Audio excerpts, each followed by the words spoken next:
What's up, y'all? Shit, what did What's I going on? do? What did I do? What are you up to, guys?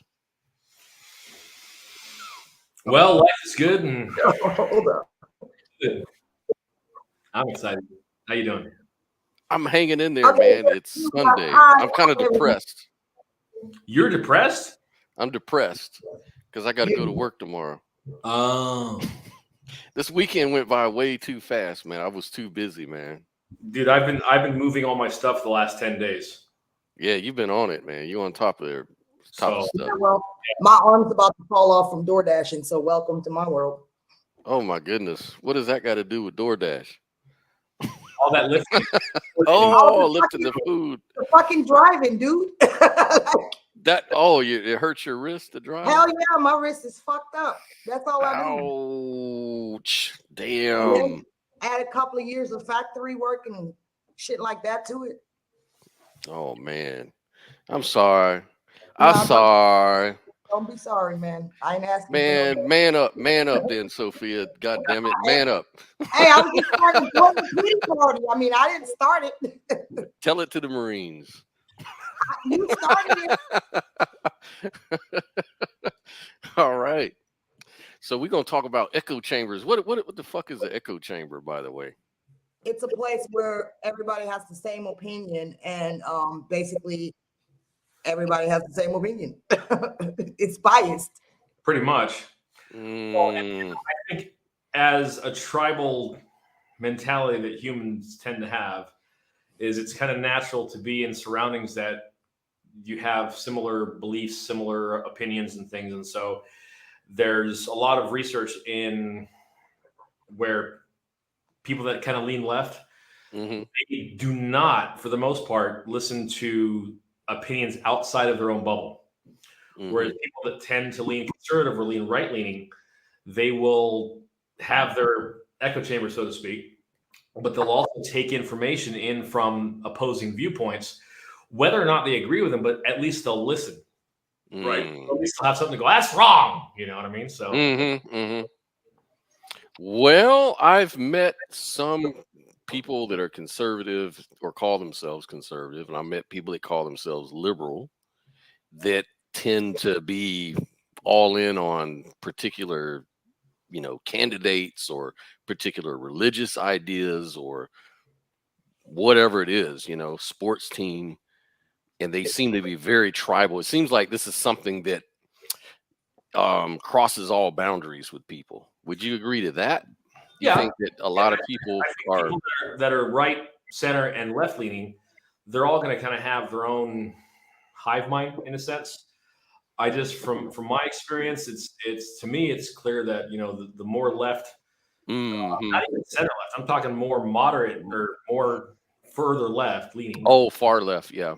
Well, far left is like real left, but between say halfway between say moderate center, farther left, on that left end of the spectrum, that tends to be more focused, more myopic.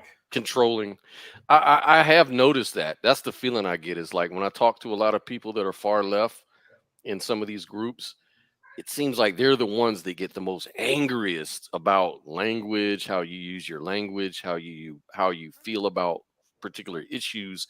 You could even say the word conservative, and all of a sudden you're racist, you're anti-Semitic, you're a nationalist. It's all this kind of crap that comes along with it. Where with conservative folks, they may challenge you, and it may come into a debate sort of thing, which I think is healthy. But there isn't these ad hom attacks. I don't get a lot of that ad hom sort of. Oh yeah, and the thing Unless is, it's about religion. Now, if it's about religion, yeah, I get that all day long. Yeah, but it all depends. If they're on the far right, they can act the same way like the left, and they will resort to attack. I can totally agree with that. They love making racist jokes and shit and all that kind of stuff. So, yeah, but I wouldn't necessarily call that a tenet of further right leaning. I mean, yeah, there are people that are that fly the right, further right flag that do say racist jokes and stuff, but that's And I'll be fair. And to be fair, like if you actually speak to liberals, especially really smart sort of liberal people or people that call themselves, because I see the thing is with these labels, like Libertarian.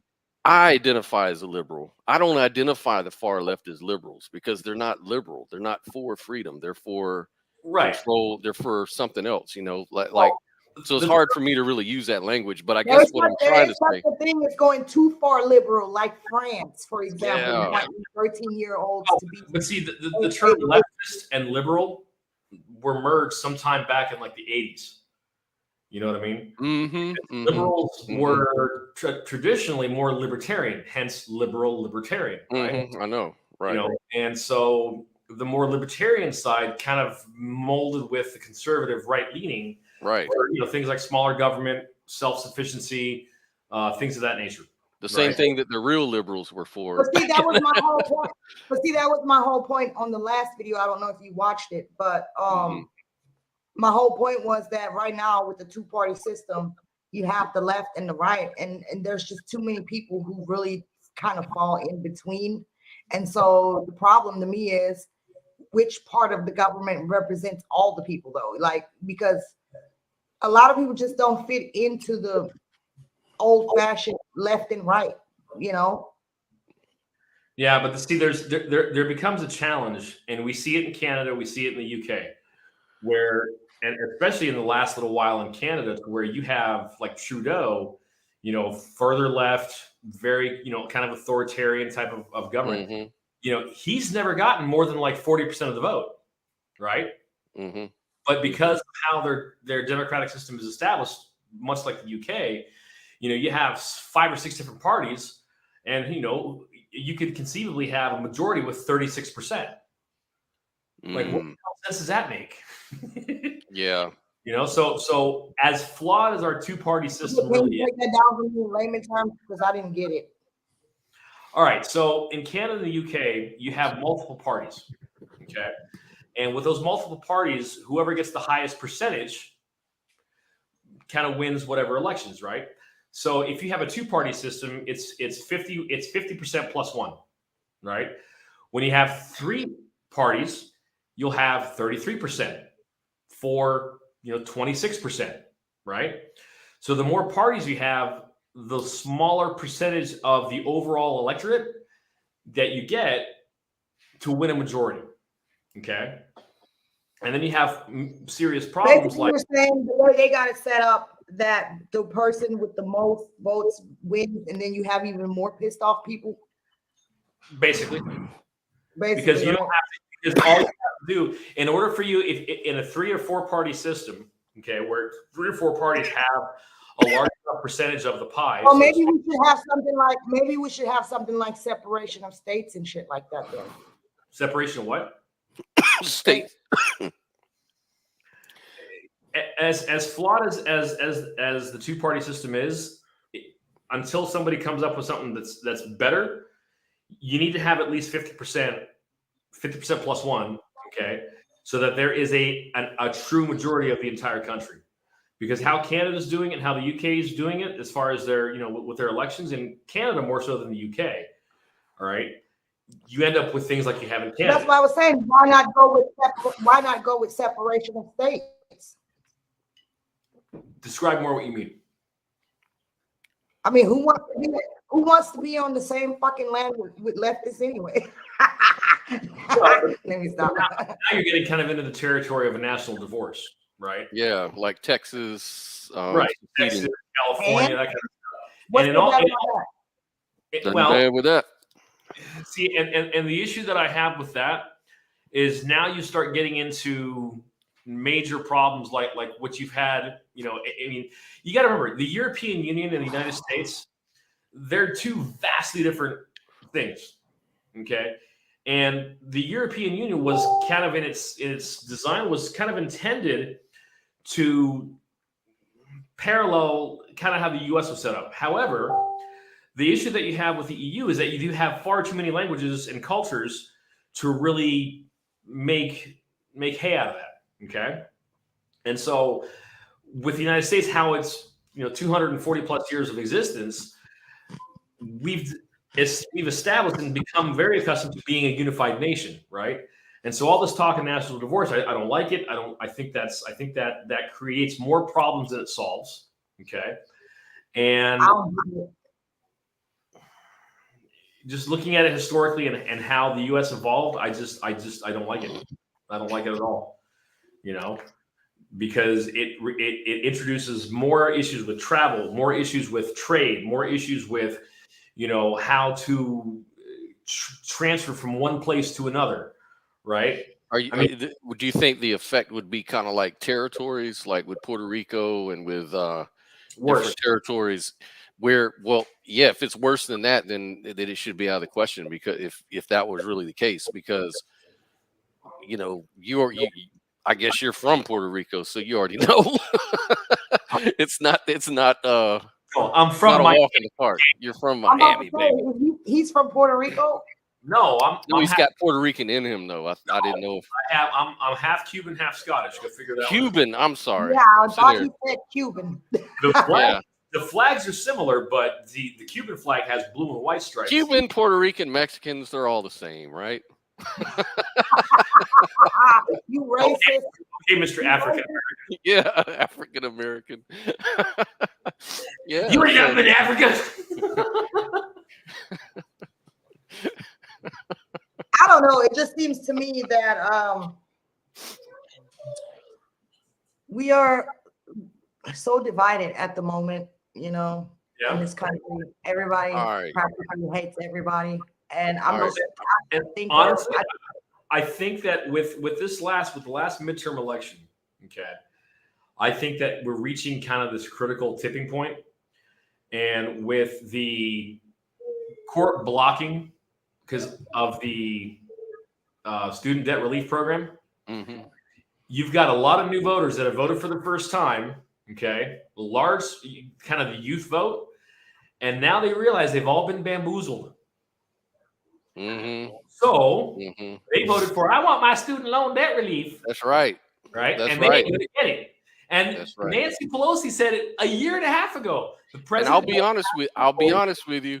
I also think that the abortion, the Roe versus Wade thing, kind of screwed the Republicans up this time. And here's what torpedoed that. Okay. Lindsey Graham went off the friggin' deep end. You know, I'm going to introduce legislation by myself to a national, you know, and the Supreme Court basically said, look, this is not a national situation. This needs to be relegated by the local electorate. Okay? In other words, they increased democracy. Right. They increased democracy on the issue. So California can do what they want to do. Michigan can do what they want to do. New York can do what they want to do. Louisiana, Mississippi, Tennessee can do what they want to do. Right? Because the local voters get to pick. That's more democracy, right? I thought we were trying to save democracy, right? Then Lindsey Graham, like an idiot, goes in there and goes, well, we're gonna do this. And that just, I mean, dude, the guy, he's been in office for God knows how long, and he needs to retire. Of course. But, you know, this is the thing. This is the funny thing, though. That's a lot of these politicians. They're too old. They're all too old. We need term limits. And despite all of what you're saying on any issue that we're talking about, there's always people that are going to look at us and say, how ironic. They're talking about an echo chamber. And look at them. They're all agreeing with each other in their little echo chamber right now. They're doing it. So how do we tell the difference? I don't agree with him. I want separation of state. That's what I'm saying. But I mean, like, suppose we agreed on that particular issue, like all of us agreed on it. If we agreed on it, what would be the right reason to do that? I mean, like, what is the method for agreement? Is it just because we're on the same team, so we need to feel pressured into agreement? Or are we just going to pick which logic makes sense and which one doesn't? And it's our truth and it's this postmodern thing. Well, how do you arrive at your position, Sophia? Well, obviously, pertaining to the country as a whole, it's a diverse country, and one thing doesn't fit all. First of all, so there has to be different policies and different things for different groups of people. Sometimes it can be based on difference of culture, ethnicity, whatever, you know what I'm saying? I mean, that in itself would determine what people agree on what, you know what I mean? Mm-hmm. So And then a what do lot you of times mean it just by comes down to cool? Sorry, go ahead, finish. You were done. go ahead. What do I mean Yeah, by what? I was just gonna ask you, and I didn't want to forget to ask you, what do you mean by diverse? Like when you're saying we live in a diverse country. Well, it's diverse. There's a lot of different types of people in the country. We have people from other countries that Mm-hmm. come here with different cultural backgrounds. We have people Okay. that come here to speak different languages. So it's We culture, a have, lot of you different know, cultures. all kinds Yeah, of there's different people. culture, We have, there's we opinions, have the there's LGBTQ. So it seems like the question that I Am I want to breaking ask up? everybody in the entire country is like, do we know things are true depending on our culture? Is that really what determines what's Well, truth? that's two You know? different things. One thing is about what's the truth. That's more in the religious realm. The other part of that is the needs of the people based on what they need. You know what I mean? different. For example, Gotcha. Of society are going to have different needs, right? People that live in Michigan are going to have different needs than people that live in Florida. People that live in California, different than needs are in New York, that kind of stuff. And there can be a wide, diverse range of cultures, range of political leanings and stuff, and there's room for that within the U.S., right? Mm-hmm. The way I think my perception of how it used to be had more to do with we had all these kind of like cultures and genres and stuff, but they were all under kind of the American umbrella. It's the damn light doing that shit. Go ahead, y'all. Okay, so you had the melting pot of the United States to where we were all American, right? Mm-hmm. At some point in time, back in like the late 70s or the early 80s or whatever, you started having these hyphen American types, right? Right. And that I think was a critical kind of tilting point to where we became more divisive as a nation, right? Mm-hmm. So I don't know of another nation, and I think I may have mentioned this before. I don't know of another nation where you can go from one country, go to the U.S., go through the legal process of becoming a U.S. citizen, and then you're legally recognized as an American, right? Right. And you can look completely different than everybody else. And you went through the process, you went through immigration, you did the citizenship thing, you went through the arduous, and necessarily it needs to be streamlined, obviously, but they went through that process of becoming an American citizen. You're now an American, right? Regardless of skin color, regardless of your religious beliefs, regardless of what your positions are, so on and so forth, you are now an American. Congratulations, you're now an American citizen. Correct. We've gone away from that. Okay. And so when you hear people talk about MAGA and Make America Great Again, I see that as somebody, let's get back to that. Where you have people from all over the world, and they're coming in and they're participating in the American experiment to become American. My parents came here and became American.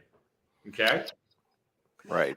And so like, one thing I said as a kid, my mom thought was really cute. She goes, I'd say, well, I'm half Cuban, half Scottish, all American.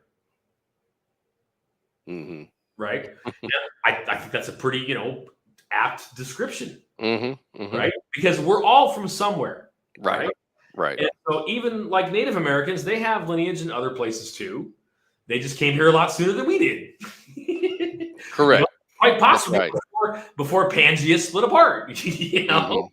And so, but you have to balance the reality of human nature, the reality of competition for resources. You have to balance all those things with regards to, kind of going for this common goal. What is that goal? Because we're going to all have different goals. Like, I have different goals than you do, and vice versa. Yeah, goals are subjective. They're all subjective. Mm-hmm. Okay, and so allowing for the individual pursuit of happiness. Yeah. What makes you happy isn't necessarily going to make what makes Sophia happy, vice versa, yada, yada, yada, right? Because we have different needs, we have different desires, we have different, of everything. Because we're individuals. We are a nation of individuals combined, I would like to think, under a common banner. And that banner is the reality of being American. Okay. And if we can get back to that mentality, it's just like, hey, Hallelujah. Amen. That's cool. You're American, just like That's right. So we're on that same wavelength. Yeah. Okay? Yeah. And that's a healthy thing for us to be recognized. It doesn't mean you throw away your culture. No, you still maintain that because that's part of who you are. It sounds like that's a very libertarian sort of viewpoint. You know, it's one of, you can still have all the rights of an individual with your own autonomy, yet we can all come together as one unit like America was supposed to be from the beginning. Big old block party. Let's go. You know, we don't have to break each other over cultural issues. Of course. Because we have something else that binds us together. And that's the spirit, that's the American spirit, is what you're really talking about. And that's something you may hear actually from the other side. they'll tell, why don't they just agree with us so that we can be one thing, one socialist party, one communistic sort of country. Honestly, they don't know any better. They read a book. Some professor taught them something, 2, 3, 4, 5, 10 years ago, whatever, and they don't know any different because they've been immersed in this, kind of like balanced and plentiful society that we've had for the last 150 plus years. Okay. So what are they missing? What makes them different than us? Individuality, recognition of individuality, to where the more conservative types. Okay. So values are different. Values are different. Okay. But also who the responsibility comes into play when it comes to one's own success. Okay. Well, that sounds consistent with a lack of value of individuality. Well, because with individuality comes personal responsibility. You would think. So right. if you're against individuality, like the far left are, right? It's all hive mind. Then that's you're throwing the baby out with the bathwater. For the most part. Anyways, how I'm thinking about how do we, come to realize the correct values versus the wrong ones? Like, what is the method that we use to come at it? Now, a lot of people say, I get these values through my faith, or I get these values through logic and reason. I just reason into it, But it's like you said before, which I think you touched on a really good point there, Mike. When it comes to politics, we have to go by what's constitutional and what's not. And that's pretty much all there is to it. See, it's unconstitutional, then that's subjective. What's objective? Yeah, that's an objective. You have an object that you can follow, the Constitution, Yeah, so I don't care about what you're doing as long as you're not infringing on my rights. Exactly. As long as you're not harming somebody else, you know what I'm saying? Like, that's right. That's it. That's all. That should be simple. Some people may like to have threesomes. Okay, more power to you. I don't, but keep that shit over there. That's it. It really comes down to mutual respect. Mm-hmm. Yeah, that is a big part of it. I can swing my hands as far as I want, as long as I don't touch your nose. Right.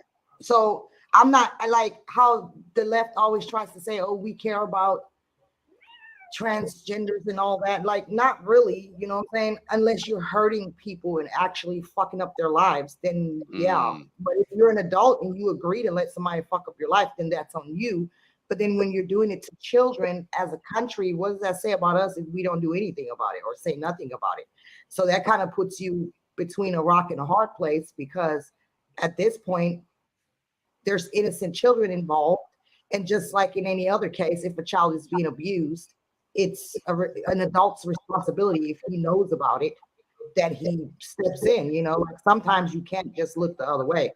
But for the most part, we should all just have like mutual respect for one another. And that's all there should be to it, in my opinion. Of course. That's a good opinion to have. I agree with you. Shut up. Ow! Uh-oh. He's fucking me up. I won't let him go. Feed me! No, he wants to get out. No, he ain't going out because he's going to freeze. Nah, he's going to be all right. He'll find a cubby hole to squeeze into. But So he's what a ways? baby. Ow. Uh-oh. He's playful. What's his name? Coffee. Coffee. Yeah. Selena, come get coffee. He's fucking me up in here. Yeah, he's scratching the fuck out of me. Here. Tell Uh-oh. Juice to keep the psycho cat. Thank you. Yeah. So like are there any downfalls with say conservative echo bubbles? Like are there any sort of toxic ideologies that spin out of these echo chambers with Republicans? Part of so there's the perception of right leaning folk that oh well you're conservative, that means you're nationalist, racist. We talked about this at the beginning of the stream. Mm-hmm. Racist, nationalist, white supremacist nonsense. Okay, and I mean, dude, I've been on the right-leaning conservative, more moderate kind of center, but slightly tilts to the right. In fact, when I do all my tests, I'm in the middle of like everything for the most part. Mm-hmm. But that labeling and the amplification through means of like Twitter and How the boys to take TikTok, and Twitter's I think is kind of the biggest culprit, right? Mm. That pushes this notion that if you're anything right of Mao Zedong, okay, then you're this white supremacist nationalist, white nationalist son of a bee, okay. Mm-hmm. And there's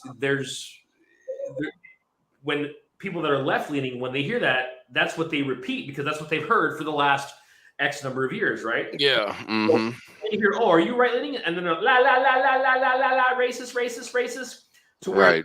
racist has been used so much, it doesn't. Well, that's because the media and these politicians are brainwashing everybody, and everybody listens to it. But honestly, I don't really see that going on in real life. You know what I mean? Right. Most people don't. That's what you see on Facebook, Twitter, and all these social media places where you have all these keyboard warriors. Right. But in reality, none of that shit's going on. You know what I'm saying? Like motherfuckers be in fantasy online out there. Yeah. Yeah. They be saying all kinds of shit they would never even dare say if they was at the corner store or something, They say a lot of shit online, man. You got to get off the social They be media. going in, boy. They be going in like crazy. I mean, that may be their real opinion, but guess what? You ain't gonna never say it to me. I ain't worried about it. You ain't gonna do nothing about it. You ain't gonna say nothing to me in I'll reality. delete you. Let me blocked. Let me touch on the social media aspect. The social media aspect about this, right? Internet culture, when it started really gaining steam in the late 90s, okay, Mm-hmm. the whole thing about shit posting and that kind of stuff all kind of sprung forth from the gaming world. Okay. Yeah. From your online RPGs and your games like you had Subspace, you had Diablo, you had StarCraft. These were all big games in the late 90s, right? 90s, 99, 2000, and so on. And part of the online gaming world, okay, was shit talking, because you try to get into your opponent's head to get him to screw up. Yeah. There wasn't any, we didn't know which players were gals or guys or whatever. We had no idea. All we knew that we were an opponent and we wanted to screw with you. Trolling, yeah. Yeah, troll behavior and stuff, shit posting, that kind of stuff. And that was just it was a methodology of gaming. Right? Yeah, I was an A1 troll. I retired. Another source of that too actually started with MIRC. And I don't know if either one of you remember MIRC. Mm-mm. No? Okay. What? MIRC. MIRC was the predecessor to MySpace, the predecessor to Facebook. It was like one of the first. What? I never heard of MIRC. I never heard of that. Yeah, MIRC was an online chat program. It was when back when you had dial-up. You know what I mean? Mm-hmm. Wow. And MIRC had literally tens of thousands of rooms with dozens up to hundreds of people, and they were all sitting there basically talking trash. Wow. Right? And I was very much at the very beginning of that, heavily involved. I ran a few different channels for some musicians that I really liked. Mhm. Okay. And so that in that nature, because it was like, oh, I'm anonymous. I can call you a fatty head, whatever. It didn't matter. Right. Right. We will not use that strong language in my room, sir. Well, the whole concept of like death threats, right? That all stems from there. It all stems from there from, back when I was in my, late teens, early 20s. All right. And so, but I think it has mostly to do with the fact that people can say what they want to say and hide their identity. I mean, it just comes down to simple psychology. Because most people are afraid to actually say, to me, the source of it all stems from competition, right? For notoriety, for notability, okay? The online BBS world. Well, you got that too. You got the ones that want to. You got those who want to pretend they have special knowledge, and you have those who want to pretend that they're, because everybody is a professor nowadays. All you got to do is Google some information. You're an expert now. You're a scholar. University. So I think it's more than one factor. But at the end of the day, these people, they got shit copied. They copy and paste that shit. And if you were to walk up on them in the middle of the street and ask them to explain all that shit, they just stand on the internet. They wouldn't even be able to say what the hell they just said. They'd be like, hold up, let me get my phone. They have to read that shit.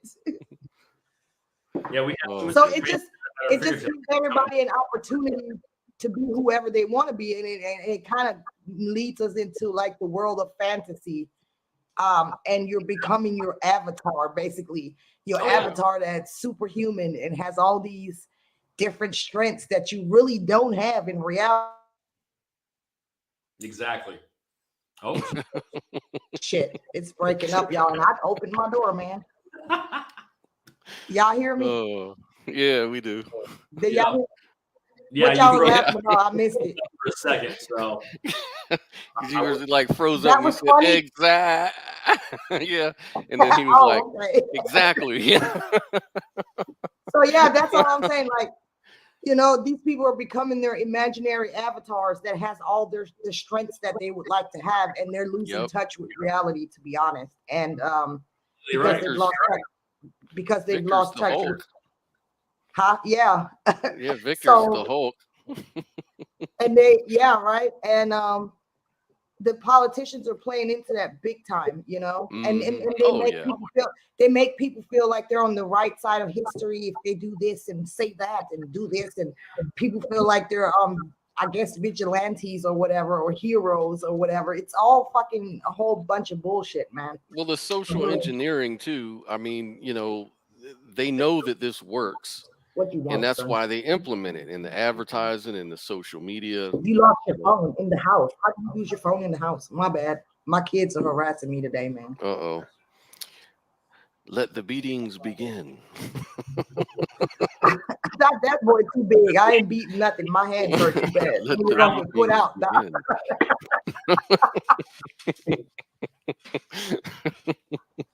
He ain't doing that. He lost his own phone. Oh well. Oh. Sorry. Yeah, I hear you, man. My phone's not even working anymore. So, anyways, you tried jumping it off. You tried jumping the battery off in the freezer. Yeah, it ain't doing nothing. The thing's gone. You didn't leave it in there long enough, man. I done jumped off thousands of phones like that. You didn't leave it in there long enough. Okay. All right, mommy. I'm gonna do it.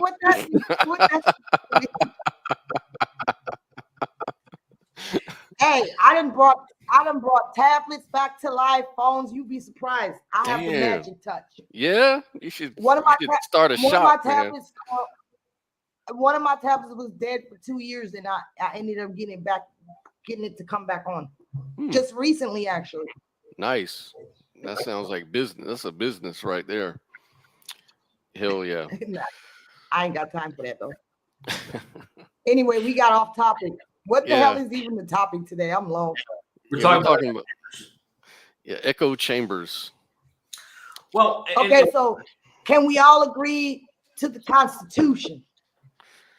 we should. We should. But the detractors like, oh, it's an If you're American, it's an old document written by slave owners. An evolving document. It's a living document. It's supposed to evolve, and this is what they say, Sophia. They tell you it's okay. We can go by the Constitution, but those are old. Those are old laws made long 200 years ago. They don't apply today. My son has to read. He's in 10th grade, and him and his class have to read the Hunger Games. And I asked him, "Wow, really? What they got to read that for?" I said, "So what did you get out of it?" And he said, "Well, it's all about socialism." And I'm like, "Oh, really?" So they're teaching him. He doesn't know anything about socialism, so they must be teaching him that it's about socialism. So why are they being taught about socialism? Hang on a second. Are they wrong though? No, they're not wrong. What do you mean? Are they wrong though? Well, okay, so in the Hunger Games is right. The Hunger Games are no, they're not wrong. They're not wrong. I know that's what the Hunger Games are about, but why the fuck are kids reading this in school right now? Probably because is it to get them familiar? Is it to get them familiar with socialism?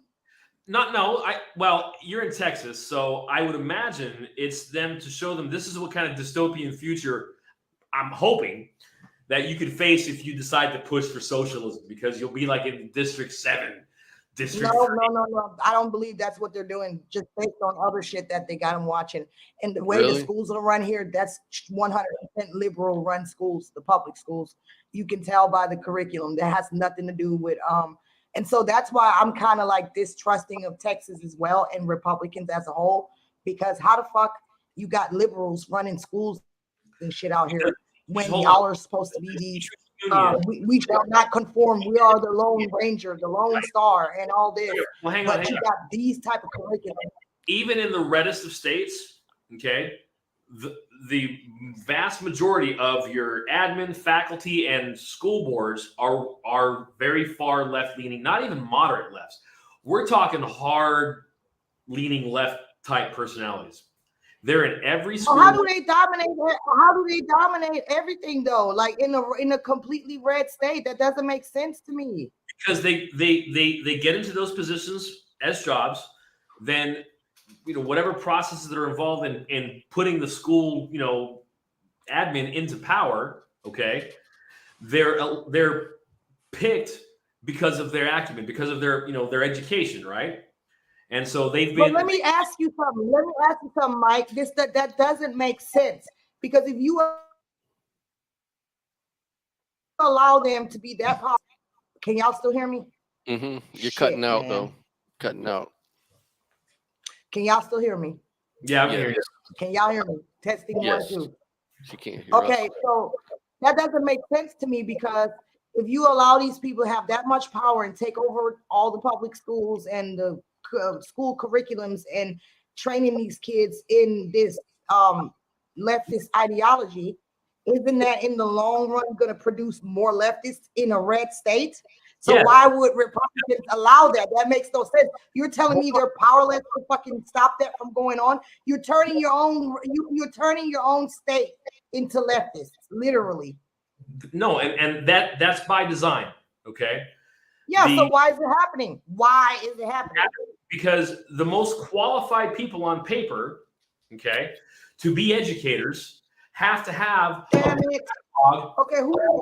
years and years, ideally, of being in school, so they can, for those who can't teach, right? Mm-hmm. And so you have that environment of, okay, you have a teacher, right? They're 21, 22 years old, and they're going to start. They just got out of college. They're 23, maybe 24 years old. Okay, and they want to be an educator. Great. Hey, congratulations. It's a hard-working job. You went to college to be an educator. You want to teach little kids. Fantastic, right? But to further that education, okay, they're immersing themselves in a system, in an education system that's within the U.S. that for the last 75, 85 years, has incrementally gotten kind of their hooks in to slowly introducing more and more leftist ideology, right? Mm-hmm. This all happened in the 1920s. Okay, the same thing when it came through with Hollywood. Same thing when it came through with the education system, because our education system, from say the late 19th century all the way through the first couple decades of the 20th century was very localized. Okay, public schools weren't really a thing. I mean, they kind of were, but they kind of but as government got more involved, people that would step up were the ones that were being educated by this traditional system. And after say 1920, 21, you started seeing real small incremental increases in leftist theory into school. I mean, you just take a look at FDR. Okay, FDR was the first real hard left-leaning president to where government's going to be the solution to everybody's problem. Okay, and you can talk to numerous scholars and numerous historians to where FDR's New Deal policy actually prolonged the Great Depression by 6, 7, perhaps 8 years. Mm-hmm. Now, was what FDR did ultimately kind of a good thing? Depends on who you ask, right? Mm-hmm. They started pumping in all this money to get people working. Okay. Mm-hmm. But the argument goes, if the president just kind of backed off and said, "Hey, figure it out yourself," it would have stopped. The whole Depression era would have ended considerably sooner, depending on who you ask. Mm. I tend to agree with that. Okay. FDR became so popular when he got his third term, he would have won a fourth term, which is why. Okay, but what does that got to do with my question, man? I'm completely lost. Like, I'm not trying to be rude, but unfortunately, I'm Okay. trying to figure out how does that fit into my question. Let me get to that. You look at the etymology of how FDR. Well, you have to get to it quick, or I'm gonna lose what the hell are you saying? You're bloviating, sir. I'm losing my. No, you're not. He's trying to tell a story. I understand. So you have to consider the time frame that FDR grew up politically. Okay, 1917 all the way through World War World War II. Okay, and that era of all the political events that occurred between the Bolshevik Revolution all the way to because you got to remember, people did not know what communism was. It was just these Bolsheviks took over, and by 1921-22, the Communist Party was born. And the same thing happened in China. The same thing happened, in a couple different places. Oh, the same thing's going to happen here, basically. Is Right. that what we're doing? Okay, so we're just FDR, all FDR did, we're going to have communism. Yay. right. FDR saw this as a different level of government. You just gonna sit back and do nothing. Yeah. A different form of government that on the surface for the first few years seemed to be kind of working. Right. Mm-hmm. And that's the thing about socialism, socialism and communism is that for the first 5, 6, 7, 8, 10 years, looks like it works pretty good until it doesn't. Okay, but we know that. We all know that. So, but let's move past that part. Right. So how does that affect? This gets to your point. Okay. From the very inception of once communism came through, okay, they started sending scholars, academics to the United States to introduce communist principles in very small format. Okay, and they got their hooks in. In the last 100 years, you look at this education system now, what it was versus say 100 years ago. Okay, and communism, socialism, those ideologies may have been reframed, they may have been repackaged. So how can we combat that? Do we just keep our kids out of public schools and make them jobless? Yeah. Like, what do we do? Right now, yeah. Public schools right now are so woefully underfunded, or not underfunded, under controlled by the people that live in the areas that they serve. Right. Okay? That should be the message, right? That should be the message. Right. To get your kids out of public schooling. I'm a full supporter of school choice. If there's a public school system that is not serving your children's needs, get them out of there. Oh yeah. Your tax money should not go because in reality, they're just creating a bunch of soldiers right now to turn the country into a socialist country. Well, yeah, you gotta have choice. You gotta have choice for this to be a real democracy. Well, but you got to remember, a pure democracy was not something that our founders wanted. They wanted a republic. Yeah. You wanted a constitutional republic. Mhm. Okay. And every time I hear the words "our democracy," it drives me nuts because I know what they're saying. They're saying it's our democracy, not yours. Our. Right. Yeah. Right? Where are you gonna attack the keyboard? We're better than you. Right? And that's the whole thing. So, we must preserve our democracy. Okay, so the Supreme Court sends the Roe v. Wade decision to the states, so more democracy can occur, right? So what do they do? Oh, we're losing democracy. Yeah. It's not. You've got more democracy, more localized democracy. Yeah, but they don't trust their local people. That's the thing. And it's so stupid because they elected them too. Oh, So, Are you cold, Sophie? wow. yeah, I got my door You got open. that so door I'm open. free. Yeah. Oh. I mean, Yeah. I'm from Germany. I can handle it, but damn, my feet cold. Wow. Get some heavier socks, girl. That ain't gonna help with the door right there next to me. Anyway, but that's my whole thing though. That's sad. Yeah. It's sad. No, Because I got teenagers, my son's friend, man, 14 years old, coming home talking about calling us adults millennials, and we don't know what the hell we're talking about, and we're too old fashioned. And I'm like, man, who is teaching you this shit? How about punched him in the damn throat? Really? Huh? Wow, man. Yeah, That's and then crazy. every other week he don't know what he is, whether he's gay or straight or bisexual, and talking about he's dating a fucking transgender female to male, whatever, man. And then just last week he tells my son, oh, I think I'm straight now. I think I'm straight. I think I'm sure I'm straight now. And I'm like, all of that just from going back to school. And see, I prepared my kids when they went back to school, before they went back, because I homeschooled them for 2 years. I told them, look, when you go back to school this year, y'all gonna see some other shit all over the place. Y'all gonna hear some other shit, see some other shit. And I prepared them for all of that. And that's exactly what they saw. They even got kids identifying by special names, like Mickey and Minnie or some shit, like whatever, just some made up ass nonsense. And then it has to be honored and they have to be called by that. You know, I identify as mini me or whatever, you know. Mini me. I don't know. He told me what it was, but it wasn't that. I'm making that up right now. But Yeah. it was some weird ass stupidity, you know, some stupid ass name.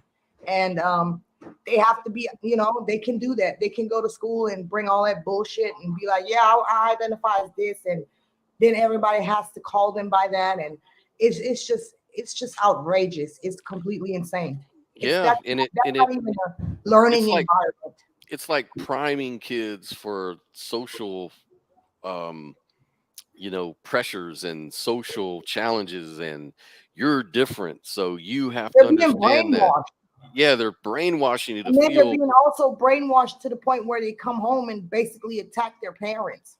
Yeah, and all the values that you raised them with go out the window. And yeah. It's like, I hate to say it like that. It's like they're turning kids into the enemies of their own household. Yeah. Like literally, and it's nuts. Well, that's what they want. They want people that follow the rules, follow the government blindly, not your parents, not your friends, not your community, not your culture, not your church, and the not irony yourself. Is 30, 40 years ago, it was the complete opposite. Don't trust government. Don't trust, challenge authority, right? Yeah. And now it's, you had Rage Against the Machine in the late 90s, and now it's like Rage for the Machine. Mm-hmm. And you have these bands that Who is AK? Somebody said toxic fundamentalist Christians hijacking conservative parties.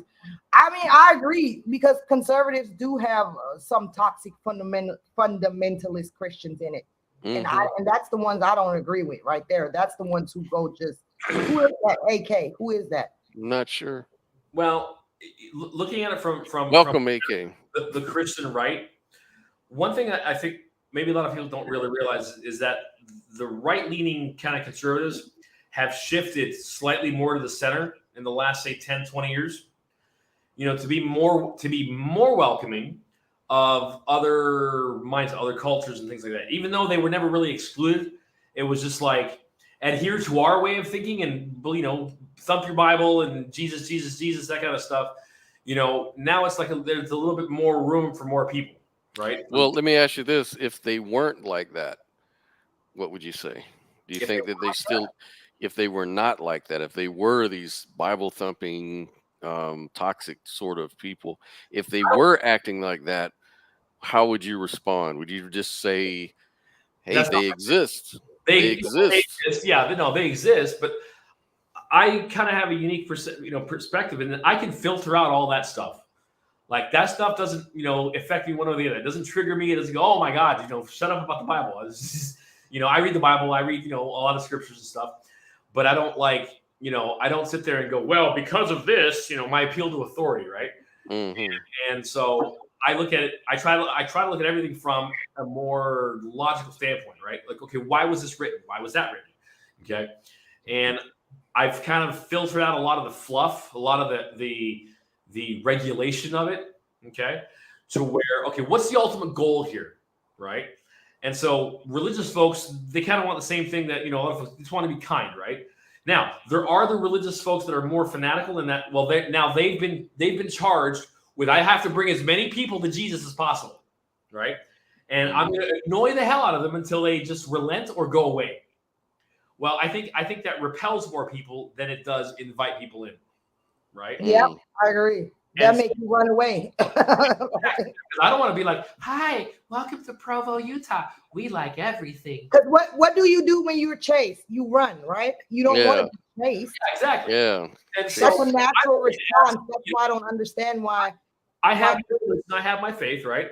But I want people to kind of come to me and say, hey, man, you know, well, what do you believe? So I believe this, that, and the other. So, well, how come we never, like, you know, beat anybody's head in with it? Because it's not my job. Right, it's not, because like I was telling You can Scott, see how I live, right? You can see how I live. You can say, hey, you know, what makes you tick? So, well, I believe this, this, this, and this, right? Right. You just share what works for you. Yeah. Right? And then you lead by example. That was the point I was getting to. I'm just helping you, man. You know, I'm long-winded. Yes, I know. No, I'm just trying to make it quick. I'm a little bit pushy today because it's cold and I ain't gonna be able to stay there. Yeah, I'm gonna have to get off here at in about 15-20 minutes to do this other thing. Yeah. I'm just kind of trying to rush through here. I'm not trying to be an asshole or whatever, but well, you are, and it's not okay. It's not okay. I can't help it, man. Asshole is my middle name. Yes. That's your pride. Hey, that's how I get shit done, man. Yeah, that's right. No, you're right, man. Sometimes you got to be an asshole to get your shit done. Especially being a single mom. My kids will run all over me. Jesus. Yeah, I feel you on that. They don't, though. They're good kids. I can really say they're good. Yeah. Hey, you know what? If you can honestly say that your kids are good, man, you know, then you've done a good job as a mom. You've done a good job as a parent. Okay. Just keep doing it. Thank you. That's a big pride, that's right? That's the biggest joy ever when you see your work pay off. You know, like when my son came home and he starts talking about his future and what he wants to do with his life, that just warmed my heart because he was just the kind of child that had no motivation whatsoever and didn't want to do anything, and it was just driving me nuts because I didn't know how to get him motivated. A lot of kids do that where they haven't kind of found their calling. In a sense. Yeah, exactly. And so he found his calling just recently, and I don't know if it's his calling, but he's extremely interested in ancient history. So I thought that was awesome. I remember you telling me that. Yep. But yeah, man, my main point is basically that if we stick to the Constitution that protects the rights of all people in the United States, then we can't go wrong. But there is apparently a threat to the Constitution going on right now, and that's my main concern. You know what I'm saying? Like, I don't care who it is that's doing it, but the Constitution is there to protect us. And if that's no longer the case, and they get around it so slickly, you know, slightly changing definitions here and there, and inserting new shit like a vaccine is new interpretations. Well, you know, new interpretations and all that kind of stuff. And they're just kind of And we're just kind of accepting it. And that's why I feel like Jordan Peterson did what he did for a reason, you know, because he knows that if you don't stand your ground on one little thing like that, and start referring to men as women, you just start giving it away. You just start giving it away, and it's just gonna get worse and worse and worse. Look, I don't have a problem calling you a trans woman, because that basically means a fake woman, because the word trans, if you actually look it up. So that's okay. I will call your ass a fake woman all day long because you're not a woman. But I'm not gonna call you a woman, and I'm not gonna refer to myself as something else to make you feel better, you know? Right. That's where we're going into violating your rights and twisting the Constitution. That's your freedom, man. That's what we need. That this is how we need to determine it when it comes to our country and politics. That is how we need to determine what's right or what's wrong. Yeah, because you start giving into the social pressure and saying, yeah, we need to make that into law because that's how everybody around us thinks. Right. And it can't be just based on feelings, though. Like, it can't be all based on feelings, because that's what they do. All they do is play on our emotions and feelings. And you're gonna make them feel bad. Well, guess what? Schizophrenic feels bad too when you tell him his hallucinations ain't real. You know what I mean? Get stronger, man. Yeah. The appeal to emotion is very powerful because at our core, I believe that humans want to, feel good about themselves and, be considered good, right? And so, well, if you do X, then you're a bad person. Well, I don't want to be a bad person. So what do I got to do to not be a bad person? That's called gaslighting. Right? And so, or is it emotional blackmail? I don't know. The whole element of trans people, hey, if you're an adult and you think that you're this, that, by all means, man, hey, rock on and do whatever. Okay? Yeah.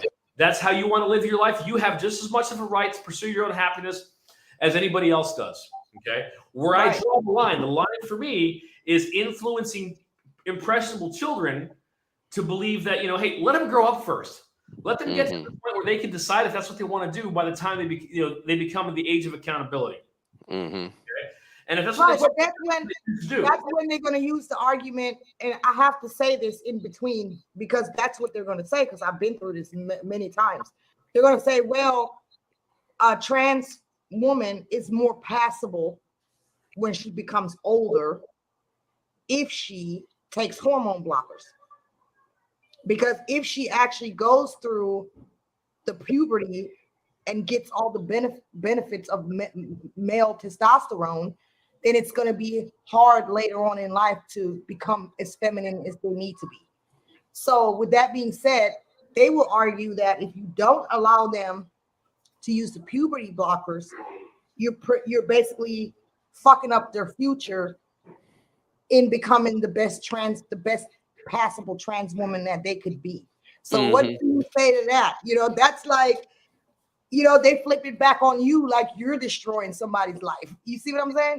Well, no, I see what you're saying, but the thing is that, as a child growing up, right, their mind is developing, and children are going to develop at different paces than other children, okay? Right. And so kids go through phases, all right? Right. My kid thought he was Batman for a while, right? Exactly. I get it. Spider-Man for a while. Doesn't mean I'm going to let him go, get bitten by a radioactive spider. Okay? Right. Or hang out with some butler in a cave. And so, you let them evolve in their own space, okay? And but see, that's where science comes in at. With hormone blockers and that kind of therapy, so what they're calling it, is that they don't understand the long-term consequences because they're children, okay? When a kid eats a bunch of sugar, they don't realize that feel good is going to create a dependency. They don't understand that because they haven't been there yet. And that's why. But this is the angle that we should use then. And I'm saying, why is nobody doing that? Because they will argue that a kid knows as early as like 3 years old that they're trans, right? Where's the scientific proof for that? If your brain is still developing at that age, all the way up until you're what? At least 24, 23. You're up 20. Yeah. I mean, girls develop a little quicker, but yeah, let's say around your early 20s, right? Yeah. Well, I kind of wonder where we got to this position of, like male and female, right? But shouldn't we demand scientific proof How do we get there? that a little kid can determine that they're trans at that age? Because that's obviously determined by another adult for that kid, right? We know that. So Right. where is the scientific proof that a small child can feel that way or think that or have dysphoria at 3 years old? So why are we not demanding the proof? Here's how I look at that particular aspect, okay? A child wants a core element, the same thing that every human being wants, is to be loved and elevated, to feel cherished, okay? So when a parent bestows all this adulation on their children, okay? Oh, you're doing this, you're learning how to build a car, right? They feel good. It feels good. It kind of gets that dopamine hit, right? So what's that kid going to do? They're going to start working on cars more because they get that recognition. The same thing can be had with anything. Right. You want to be an actor. Great. Here, let me encourage you to be an actor. And then reward you for it. Attorney, to be a doctor, whatever the case may be, right? That same application can be used in virtually any environment. I wanted to be a unicorn because unicorns spread Right, I rainbows. understand that, but what I'm trying to get to the point of, we need to get to the point of waking people up. You know what I'm saying? We need to get people to understand that that's not. People are going to wake up at their own pace, and if you try to force it, all it does is build up more. I'm not trying to force it. I'm trying to give a logical explanation as to why. But not everybody operates strictly on logic. A lot of human beings are gonna. Right. I was gonna say that. AK, why emotion is just used as a way to drive people to do things. Can I say what AK just said? Because I was gonna go there next. Please read. Said, read AK's. Trans kids are the product of Munchausen parents. Yep, particularly mothers with Munchausen syndrome. Also, the frontal lobe is not fully developed. Thank you. That's what I was trying to say.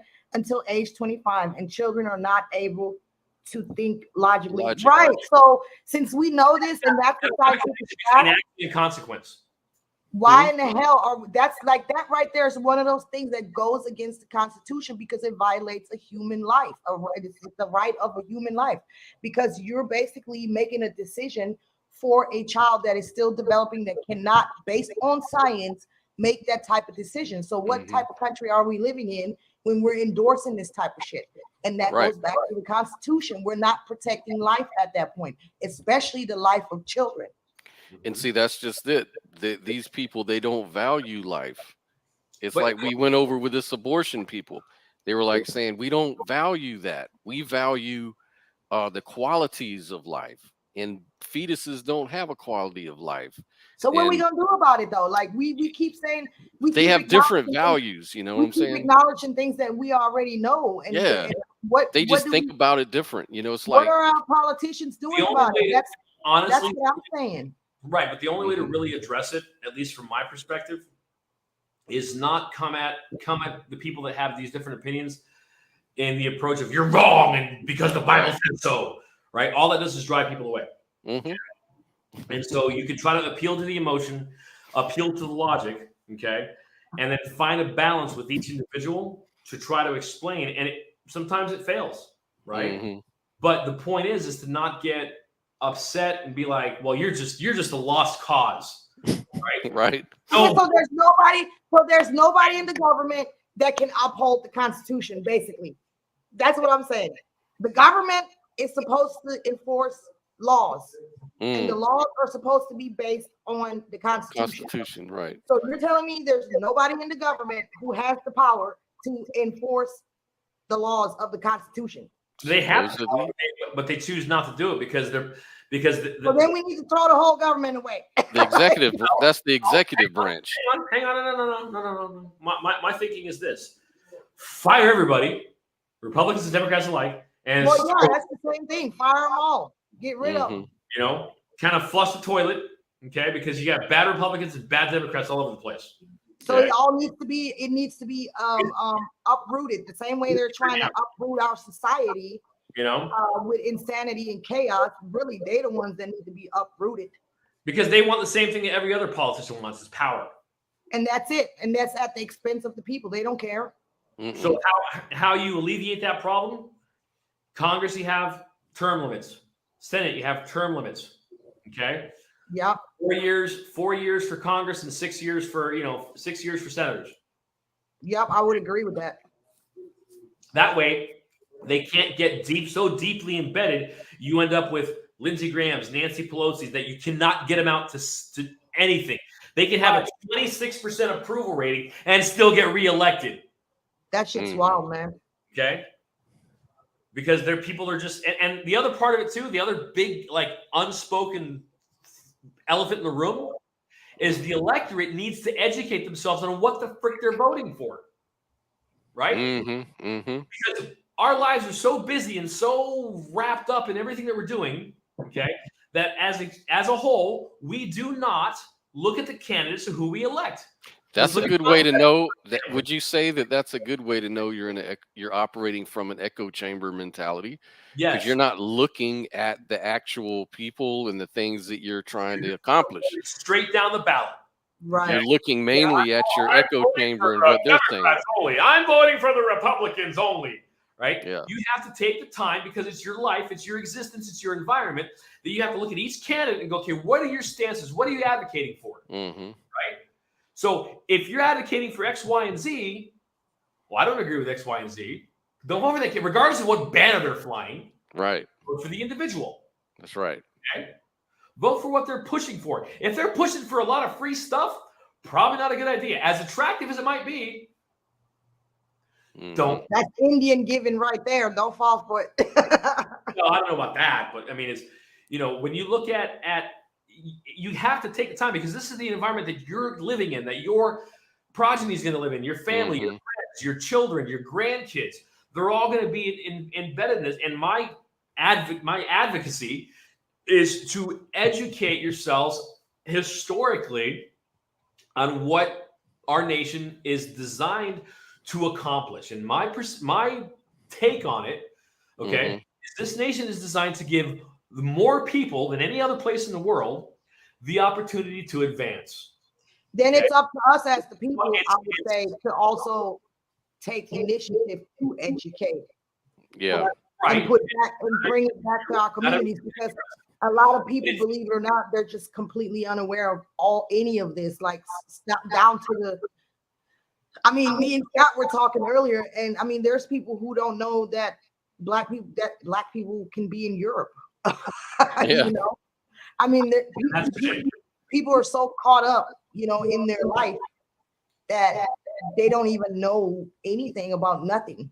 So that probably would be one way to fight back, is to bring the information to the people, right? Well, there's that. You know what I would like to actually see?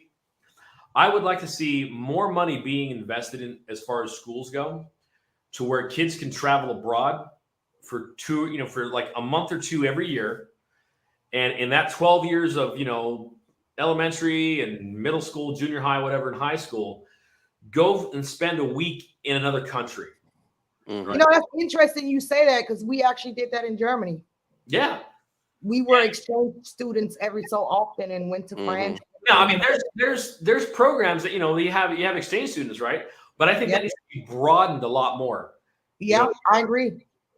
And rather than funding, pointless things, let's go back to a regular school system where they taught mathematics, they taught science, they taught home economics, how to do loans, how to apply stuff, what skills can you get or can you learn, so that when you get out of school, you're not forced to go into more debt to go into college.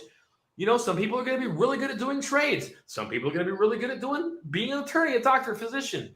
But if the schools are not going to do it, you know what I'm saying? All I'm saying is, then we, the people, need to do it. Right. And there because as a parent, it ain't just the school's responsibility to educate the child. It's also your responsibility as a parent. Oh, yeah. But I mean, you go back to what I was saying earlier with regards to choosing the most qualified people, and how do we measure that? Well, let's see. We got Mrs. Jones here. She's gone to college for the last 11 years. She has a master's degree in this and a master's degree in that and a PhD in this. And, you're hired, right? Yeah. Look into what types of things that they're going to teach the children. Okay. Right. And so while she may be a very qualified person, but that's not the only measure that you can measure. That's not the only measure that you can, qualify somebody to be a good educator. Besides, it may not even be true. Shit. Well, that's true. Now, people I would love to see a return to physical education. Yeah. Get rid of the participation trophy nonsense. Okay. Let children learn the agony of defeat and the joy of victory. And the joy of victory is achieved by effort, is achieved by learning what to do, what things you got to do, whether you're competing in basketball, football, track, volley, whatever, cricket, for crying out loud. Okay. Whatever. Let them develop a skill, the skill of teamwork. Okay. The skill of, baseball. And they have to tap into that creative part of their mind. Those things put you in the flow state, like me and Scott discussed. When you're in the flow state and you focus on one thing.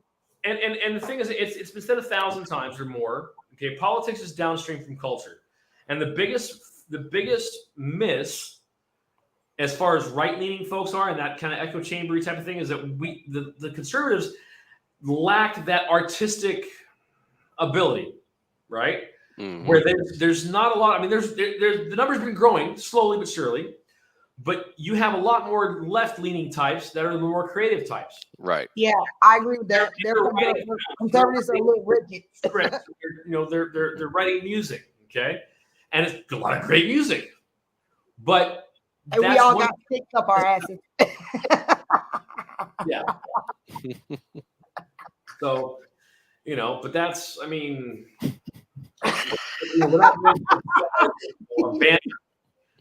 I would love to see a kind of return to what our school system was, typically like in the 50s and 40s and 60s and stuff, pre-Kennedy.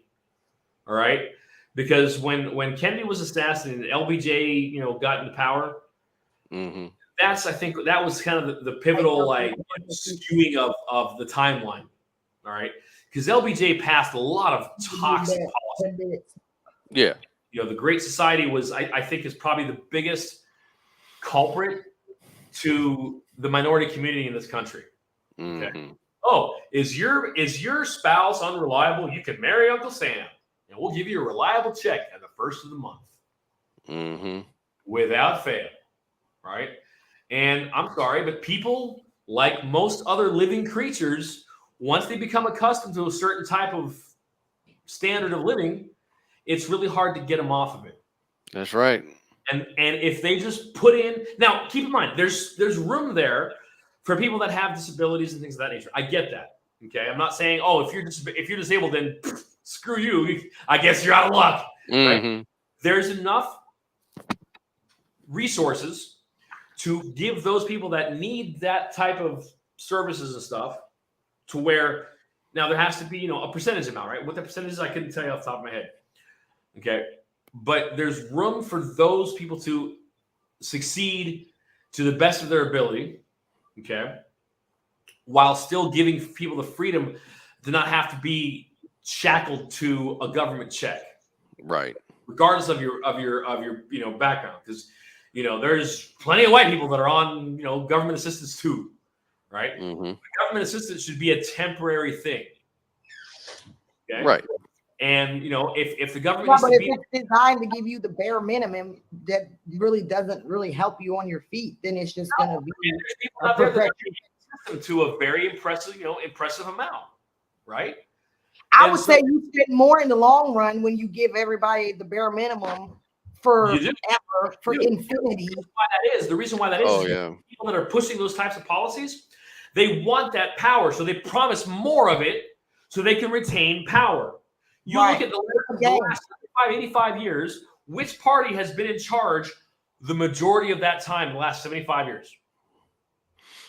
Yeah. It's like a damn drug dealer, to be honest. It's the same game. Mm-hmm. And it just expands. It isn't temporary. It expands and expands. On your feet, but you just get caught in a cycle. You just get Yeah. caught in a cycle. Yeah, that's And, not good for people. Right. it doesn't work. You know what I'm saying? And they know it doesn't work. And like you said, it's just to retain power and to get the votes. And Republicans do it too. It's just a matter of degree, I think. Malcolm X saw it.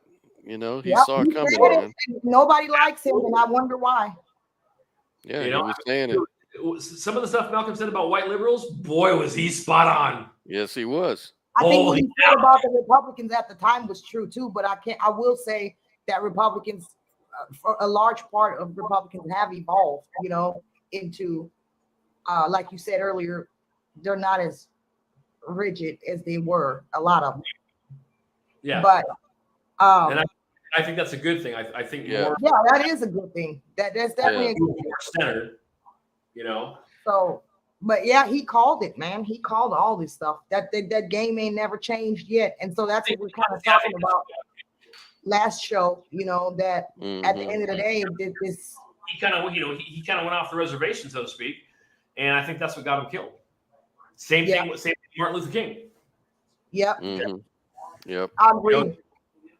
You talk about, you know, contributed to the greatness of this country, okay?